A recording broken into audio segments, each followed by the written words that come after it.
Why hello there, long time no see, I'm Leia, welcome back to the channel, or if you're new here, welcome.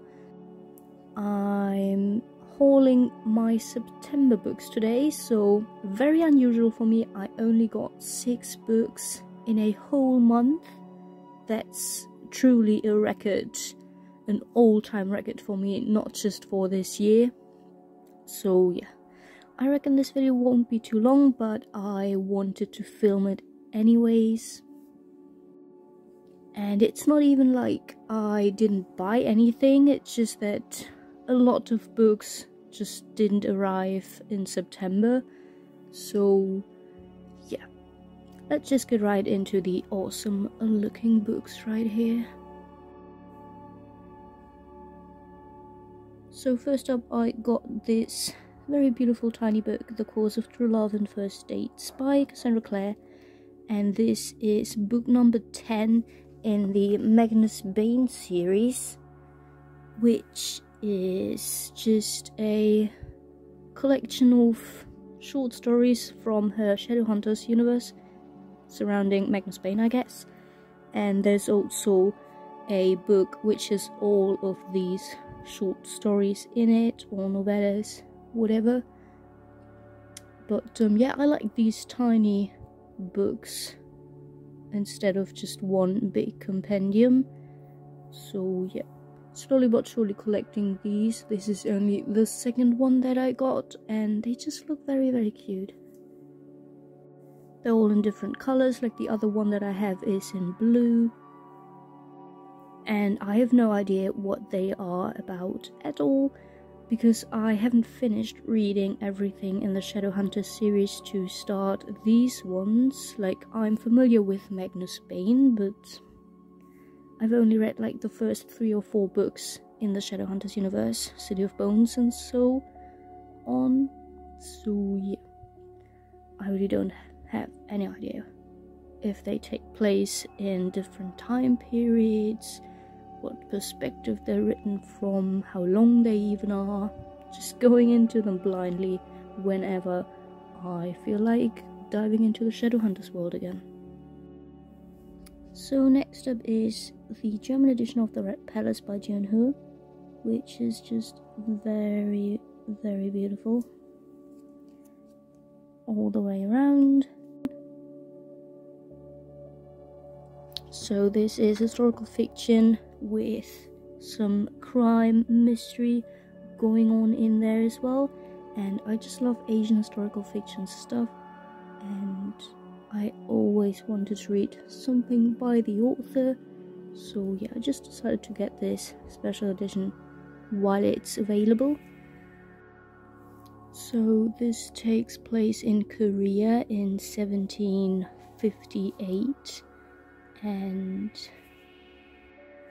we follow 2 daughters, I guess, and they don't have a lot of opportunities in the capital city where they live, but through hard work and studies, the 18-year-old Hayon, I really have no idea how to pronounce names, she managed to get a job as a palace sister, and like her only goal is to keep her head down, do her good work, and get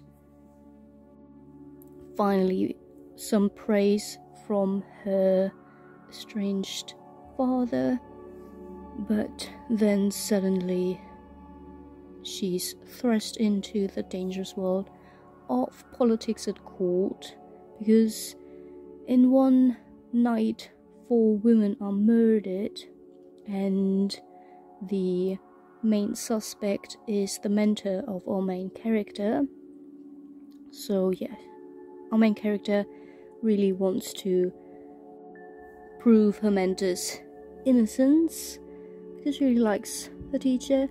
So she does her own research, trying to find out what happened, and on her search for the truth, she meets Eugene, who's a young police inspector, and he's also on the search for the murderer. So slowly but surely, everything they gather points to the Crown Prince as the murderer.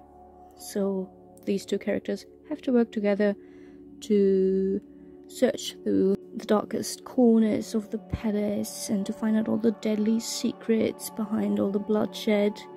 And yeah, I think it sounds interesting. Very nice setting and time and character with all the work that she's doing and the murder she's trying to solve. So yeah, really excited for it, and it's a standalone, which is just very refreshing. So yeah, there's that, the Red Palace. And the next up we have Our Dark Druid by V.E. Schwab, which is the second book following the Savage Song, I believe, which is a dark fantasy story featuring music, as far as I'm aware of, which is just something that is very interesting. I love to read about music and fantasy and science fiction novels, so really excited about that one. And the edition again is just very, very pretty in every way possible.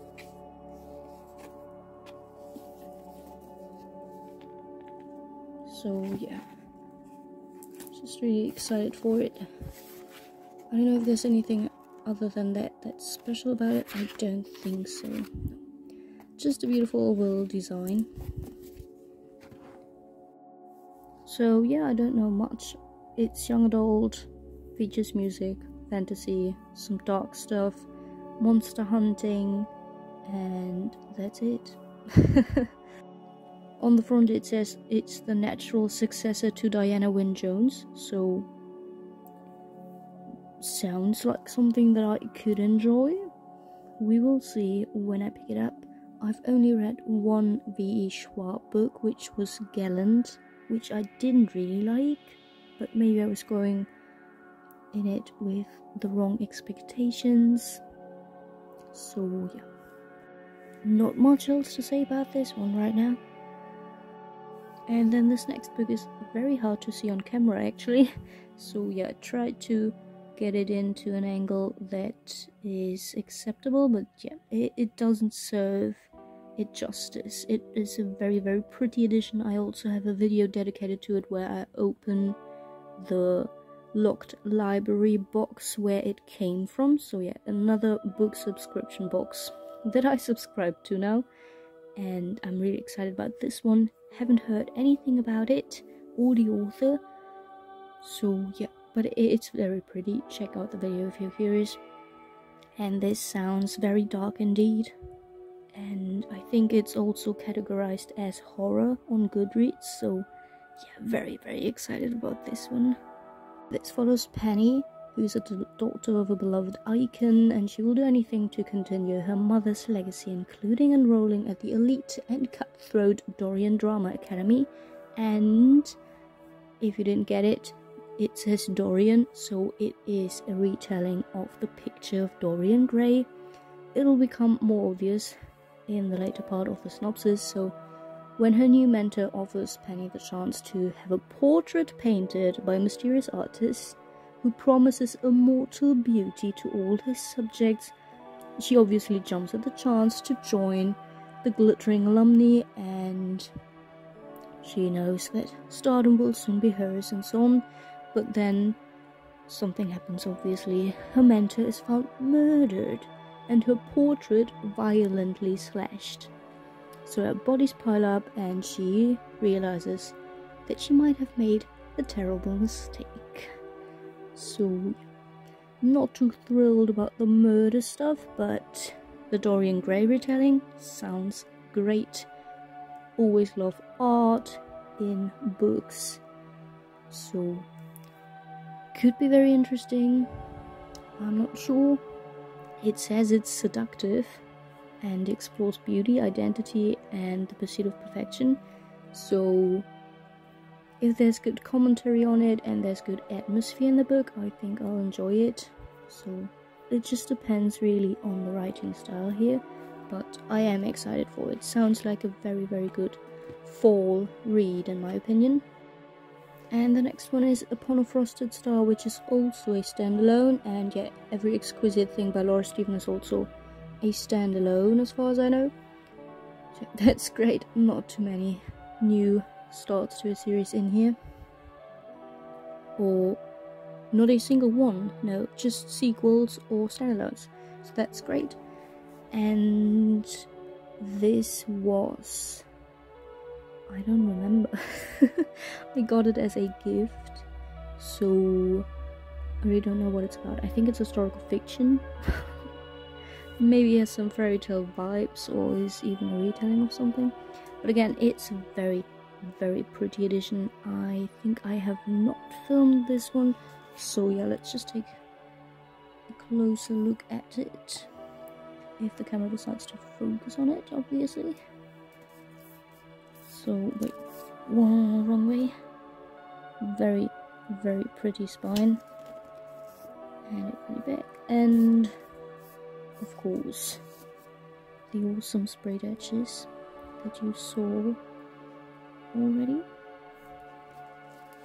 And then the inside is also very, very pretty indeed. Doesn't have anything on the naked hardback, but these end papers just fit the vibe perfectly, and as it's a Waterstones exclusive edition, I think it's also signed. So yeah, let's see. The parties always started the same way, when the nights deepened, swallowing daylight by the hour, when winter whispered its frozen song across the land, when the promise of snow could be tasted in the air. The parties were a thing of legend, and sometimes an obsession. I think I remember. Wasn't this about Faye also? Because of the obsession thingy about dancing and parties? Well, anyway, Elodie Harper says it's an enchanting new twist on a classic tale, so it has to be a retelling or something. Stephanie Garber also says how good it is, and Sophie Anderson, captivating fairy tale. So I wasn't too off with my assumption earlier. Let's see what the actual synopsis says. Jeez. Okay, hope you can read it. Let's start with the yellow text. So it's a new story inspired by The Great Gatsby and Swan Lake. Okay, so it's a retelling of two things, but Swan Lake sounds interesting. Love that story, and the music by Tchaikovsky, obviously. And The Great Gatsby, I've always been intrigued by it. I have never seen the movie and never read the book, but I do own a very beautiful illustrated copy of it. I just have to read it. So sounds like a good mix. Okay, let's see. The invitations always arrive the same way, without warning, appearing around the city on the first snowfall of the year, simply inscribed with "Tonight." So it's a very, very good book for winter. Let's see if I can actually read it in winter. And we follow a struggling artist, Forster, who finds an invitation, and he's bewitched by the magic of the evening, swept up in the glamour of this notorious annual party, and intrigued as to who is behind them. Determined to find out more about the mysterious host, Forster discovers an abandoned manor silent with secrets, and a cursed woman who's desperate to be free. What? That's a twist that I did not expect. Interesting. Again, as I've said, love to have some art in my books, so sounds like a very intriguing perspective for me, and yeah, I really want to know what's up with that woman and the manor. So yeah, could be very, very nice.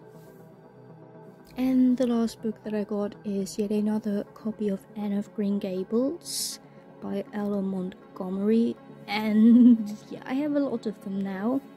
This might be like the fourth copy of Anne of Green Gables that I own, but I don't know, I just love the story. I've only read it a few years ago, but I just fell in love with Anne with an E and yeah, just had to have it because it has a lot of illustrations in it, and it just looks so, well, classic and elegant in its design. I don't know, I just love how this looks. Isn't it beautiful? And it has a pink spine, which is so crazy, but I don't know, I kind of love it. Very cute end papers, since it is a children's novel, or the first few books in the series are, at least. So these are all the colored illustrations in the book, but we also have black and white illustrations at the end and at the beginning of the chapters. So for example, this one or this one at the end of the chapter. And this is what the colored illustrations look like. So they're always full page and have a little quote. So I just love those.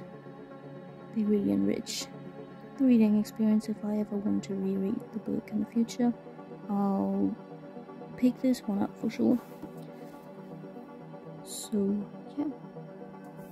Anne of Green Gables, if you didn't know, is a classic, I would say, more of a modern classic maybe. And it follows Anne, who's an orphan, and she's already pretty old, and like no one ever wanted to adopt her, but then due to some circumstances she arrives at this new farm with an older couple in it who wanted to have a young child that could help them on the farm with all the field work and so on. So yeah, she arrives there. She's not very wanted and liked at the beginning, and we just follow Anne and her life there, how she's adapting, how she's going to school, meeting new friends, having little adventures, and just exploring her personality and her growth, because she's a very, very curious and wondrous person, I think, that is very, very likable. And she loves literature and nature, being free, and yeah, I don't know, I just love her and following her throughout her whole life. Like the other books in the series follow her when she's much older than in the first book. So yeah, don't want to spoil anything, but it's just very wholesome. It's emotional at times, but always hopeful and wholesome in the end. So can't recommend it enough. It's just a very, very cute read. So yeah, these are all the books that I got in September. Not a lot of them, but it's good sometimes to have few books that you haul, so that you feel more accomplished with tackling your TBR and reading books from it. I'm never going to diminish my TBR, I think. It's always just going to grow and grow and grow because I'm just too interested in too many books. But yeah, I really don't care how many books I get in a month, if it's just 2 or 10 or 60 books, which has happened before. I really don't care, as long as I'm happy and excited about the books. It's fine for me. So yeah, let me know which books you got in September, and if you've read any of these books that I mentioned. I hope you'll have a very beautiful rest of your day, and I'll see you soon in my next video.